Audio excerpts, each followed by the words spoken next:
আমার মায়ের গলা বিক্রি করে এটা কিনছে, আমি আপনাকে দিব না। ও সারা কথা ওটা বুঝেন নাই? আইরে ব্যাগে বলতো ধরে কি?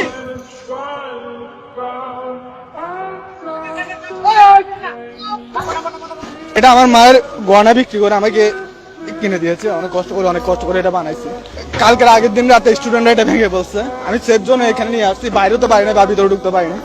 এখন আসছি আমি নিয়ে যাওয়ার জন্য, আমি অনেকবার রিকোয়েস্ট করছি ওদেরকে এটা ভাঙা দরকার, আমি নিয়ে যাচ্ছি, আমাকে মাঝখানে সময় দেন, ওরা আমাকে সময় দেন, আমাকে দেখেন কি করছে ওরা। এবং আমি রিকোয়েস্ট করেছি তো অনেকবার যে আমাকে 5 মিনিট টাইম দেন, আমি বাইর করে ফেলি। আমি এটার উপর উঠলাম, ওরা অ্যাটাক করছে, আমার হাত পাও কেটে গেছে। আমার মাল ছিল আপনার 30,000 টাকার মতো মাল ছিল, আর দোকান বাড়াতে আমার 90,000 টাকা খরচ হয়েছে।